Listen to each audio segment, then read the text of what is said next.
بسم اللہ الرحمن الرحیم۔ ملفوظات حضرت مسیح موعود 5 اکتوبر سن 1902 صبح کی سیر۔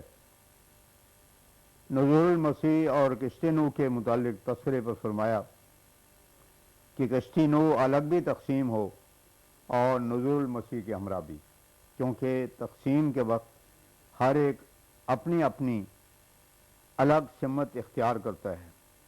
دنیا میں یہ دونوں قوتیں جاذبہ اور مجذوبہ ہیں اور ان کا اثر بھی برابر جاری ہے۔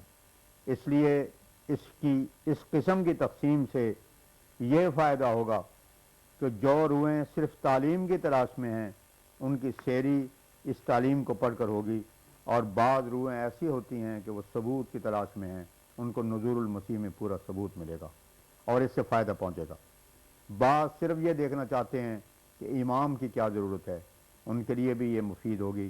پس یہ دو قسم کی اشاعت اچھی ہے، اللہ تعالیٰ چاہے گا تو اس سے فائدہ پہنچے گا۔ ثبوت اس قسم کے دیے ہیں کہ اللہ اکبر، یہاں تک کہ مشہودات اور محسوسات سے ایمان کی تقویت ہوتی ہے، لیکن جو ایمانی فراست سے حصہ رکھتے ہیں وہ پہلے ہی سمجھ لیتے ہیں۔ جو لوگ حق قبول کرتے ہیں وہ اسی وقت فراست والے کہلاتے ہیں جب وہ اول قبول کرتے ہیں۔ خدا جو مومنوں کی تعریف کرتا ہے اور رضی اللہ عنہم و رضوا عنہ کہتا ہے، اس لیے کہ انہوں نے اپنی فراست سے پہلے رسول اللہ صلی اللہ علیہ وسلم کو مان لیا۔ لیکن جب کثرت سے لوگ داخل ہونے لگے اور انکشاف ہو گیا، اور اس وقت داخل ہونے والے کا نام الناس رکھا، اس حالت میں تو گویا منع کرتا ہے یہ کہہ کر کہ قالت الاعراب آمنا قل لم تؤمنوا ولکن قولوا اسلمنا، سورہ حجرات آیت 15۔ یعنی یہ مت کہو کہ ہم ایمان لے آئے، بلکہ یہ کہو کہ ہم نے اطاعت کی۔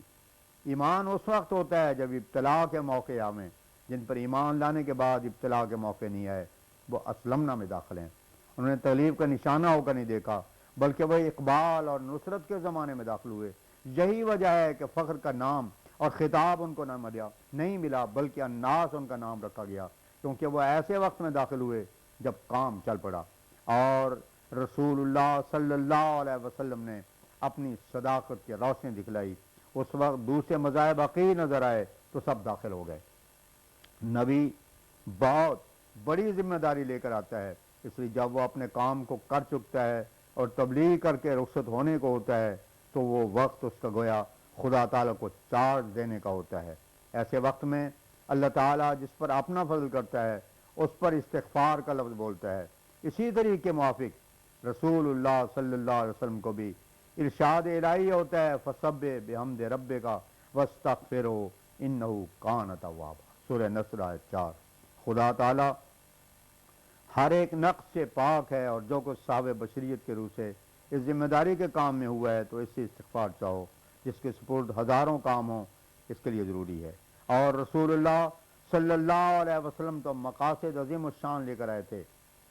غرض یہ ایک چارج تھا جو آپ نے اللہ تعالیٰ کو دیا اور جس میں آپ کے پوری کامیابی کی طرف پہلے اشارہ کر دیا، اور یہ صورت گویا حضرت کی وفات کا ایک پروانہ تھا۔ یہ بھی یاد رکھو کہ انبیاء کی زندگی اسی وقت تک ہوتی ہے جب تک مصائب کا زمانہ رہے، اس کے بعد جب فتح و نصرت کا وقت آتا ہے تو وہ گویا ان کی وفات کا ایک پروانہ ہوتا ہے، کیونکہ وہ اس کام کو کر چکے ہوتے ہیں جس کے لیے بھیجے جاتے ہیں۔ اور اصل تو یہ ہے کہ کام تو اللہ تعالیٰ کے فضل سے ہوتے ہیں، مفت میں ثواب لینا ہوتا ہے۔ جو شخص اس میں بھی خود غرضی، سستی، ریا کی آمیزش کرے وہ اصل ثواب سے محروم رہ جاتا ہے۔ فرمایا ایک عرصہ ہوا میں نے خواب دیکھا کہ گویا میر ناصر نواب ایک دیوار بنا رہے ہیں جو فصیل شہر ہے۔ میں نے جو اس کو دیکھا تو خوف آیا، کیونکہ وہ قد آدم بنی ہوئی تھی۔ خوف یہ ہوا کہ اس پر آدمی چڑھ سکتا ہے، مگر جب دوسری طرف دیکھا تو معلوم ہوا کہ قادیان بہت اونچی کی گئی ہے، اس لیے یہ دیوار دوسری طرف سے بہت اونچی ہے، اور یہ دیوار گویا ریختہ کی بنی ہوئی ہے، پر اس کی زمین بھی پختہ کی گئی ہے۔ اور غور سے جو دیکھا تو وہ دیوار ہمارے گھروں کے ارد گرد ہے، اور ارادہ ہے کہ قادیان کے ارد گرد بھی بنائی جاوے، شاید اللہ رحم کرے ان بلاؤں میں تخفیف کر دے۔ آج معمولی موسمی عوارض بخار وغیرہ سے یہاں کے چوڑوں اور دوسری اقوام میں 2 موتیں ہو گئی تھیں، اس کا ذکر آیا۔ حضرت مسیح موعود نے فرمایا ایسی موتیں مورکا تب سے بھی ہوتی ہیں، طاعون کے حملے ہی الگ ہوتے ہیں، کوئی جنازہ پڑھنے اور اٹھانے والا بھی نہیں ملتا۔ بعض وقت ایک گھر میں جب یہ بلا داخل ہوتی ہے تو اس گھر کے گھر صاف کر دیتی ہے، اور عورتوں بچوں تک کو تو ہوتی ہے، جانوروں کو بھی ہو جاتی ہے۔ طاعون بجائے خود انسان کے ایمان کے پرکھے جانے کا بھی ایک ذریعہ ہے۔ اب طاعون تو مان نہ مان میں تیرا مہمان ہو کر آئی ہے، اگر طاعون نہ ہوتی تو سچے مسلمان کو پتہ لگنا ہی مشکل ہوتا۔ جو خدا تعالیٰ سے ڈرتے ہیں وہ اس وقت طاعون کو دیکھ کر جلد تبدیلی کرتے ہیں۔ یہ دیکھا گیا ہے کہ معمولی موتیں جو ہر روز ہوتی رہتی ہیں یہ گو انسان کو بیدار کرنے کے لیے کافی ہیں اگر وہ ان سے عبرت حاصل کرے، لیکن تجربہ بتاتا ہے کہ وہ ناکافی ہیں اور وہ دنیا کے تعلقات پر موت وارد کرنے کے لیے اس قدر مفید اور مؤثر ثابت نہیں ہوتی جس قدر کہ اب طاعون۔ اور اس کی وجہ یہ ہے کہ معمولی موتیں اب معمولی موتیں ہونے کی وجہ سے اس قدر خوفناک نہیں رہیں، لیکن اب طاعون کے حملوں سے ایک عالمگیر خوف چھا گیا ہے، اور یہ وقت ہے کہ خدا تعالی ہی کو اپنا ماوا اور ملجا بنایا جاوے۔ غور کر کے دیکھو کس قدر واضح ہو سکتی ہے جب ایک گھر میں 2-4 مردے پڑے ہوں اور کوئی اٹھانے والا بھی موجود نہ ہو۔ غرض طاعون اب انسان کے جوہر کھول کر دکھا دیتی ہے۔ مصیبت اور مشکلات بھی انسان کے ایمان کے پرکھنے کا ایک ذریعہ ہیں، چنانچہ قرآن شریف میں آیا ہے احسب الناس ان یترکوا ان یقولوا آمنا وہم لا یفتنون، سورہ عنکبوت آیت 3۔ اب ہم دیکھتے ہیں کہ ہمیں جماعت کو بہت زیادہ کہنے کی ضرورت نہیں ہے، کیونکہ یہ موت سب سے بڑھ کر منذرات میں سے ہے۔ جو تبدیلی اس نظارہ موت سے ہو سکتی ہے وہ دوسری منذرات سے نہیں ہوتی۔ خدا تعالیٰ جو تبدیلی چاہتا ہے وہ اسی طرح ہوتی ہے۔ یہ وقت ہے کہ لوگ خدا کی طرف رجوع کریں اور اس سے دعائیں مانگیں کہ ایک پاک تبدیلی انہیں عطا ہو۔ جن لوگوں کی پاک تبدیلی خدا تعالیٰ دعاؤں سے چاہتا ہے ان کی تبدیلی اس طرح پر ہوتی ہے کہ ان پر بلائیں اور خوف آتے ہیں، جیسے فرمایا وَلَنَبْلُوَنَّكُمْ بِشَيْءٍ مِّنَ الْخَوْفِ وَالْجُوعِ، البقرہ آیت 156۔ اگر انسان کے افعال سے گناہ دور ہو جاوے تو شیطان چاہتا ہے کہ آنکھ کان ناک تک ہی رہے، اور جب وہاں بھی اسے قابو نہیں ملتا تو پھر وہ یہاں تک کوشش کرتا ہے کہ اور نہیں تو دل ہی میں گناہ رہے۔ گویا شیطان اپنی لڑائی کے اختتام تک پہنچاتا ہے، مگر جس دل میں خدا کا خوف ہے وہاں شیطان کی حکومت نہیں چل سکتی۔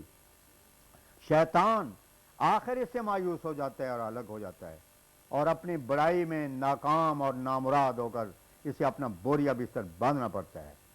بہت سے لوگ اس قسم کے ہیں کہ وہ نفسانی قیدوں اور ناجائز خیالات سے الگ ہونا نہیں چاہتے، اور کوئی بات ان پر مؤثر نہیں ہوتی۔ آخر خدا تعالیٰ ان پر یوں رحم کرتا ہے کہ بعض ابتلا آ جاتے ہیں تو وہ آہستہ آہستہ ان سے باز آ جاتے ہیں۔ فرمایا اس وقت عام طور پر قوموں کا مناظرہ خدا تعالیٰ کی طرف سے پیش آ گیا ہے، مگر اس میں فتح و نصرت اسی کو ملے گی جو خدا کے نزدیک تقوی والی ہو اور زبان کو سنبھال رکھے،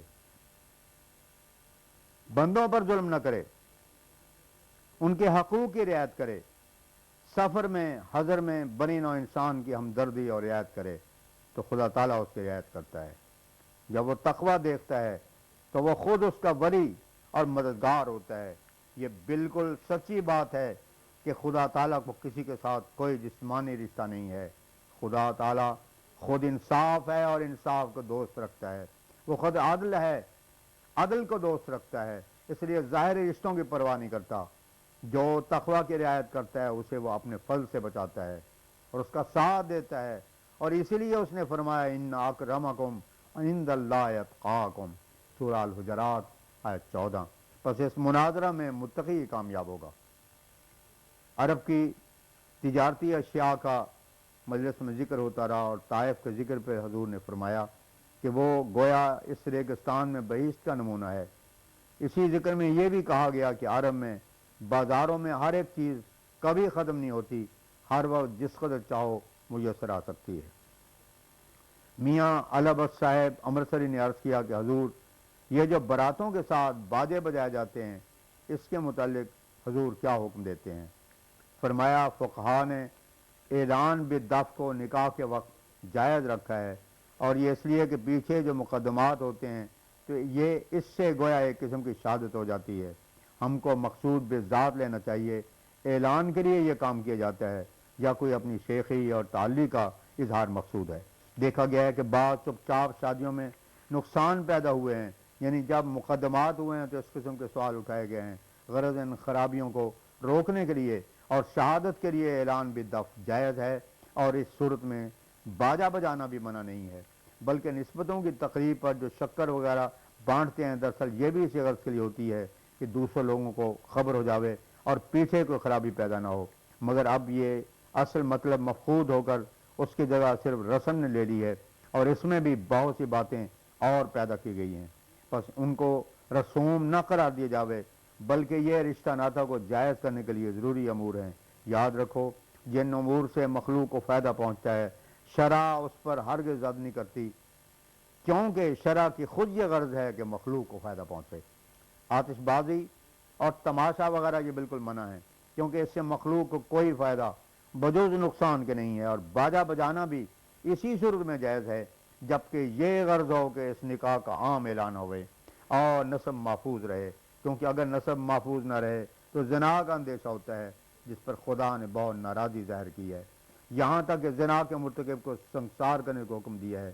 اس لیے اعلان کا انتظام ضروری ہے، البتہ ریاکاری فسق فجور کے لیے یا صلاح و تقوی کے خلاف کوئی منشا ہو تو منع ہے۔ شریعت کا مدار نرمی پر ہے، سختی پر نہیں ہے۔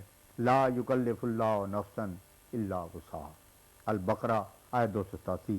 باجا کے متعلق حرمت کا کوئی نشان بجوز اس کے کہ وہ صلاح و تقوی کے خلاف اور ریاکاری اور فسق و فجور کے لیے پایا نہیں جاتا، اور پھر اعلان بالدف کو فقہا نے جائز رکھا ہے، اور اصل اشیاء حلت ہے، اس لیے شادی میں اعلان کے لیے جائز ہے۔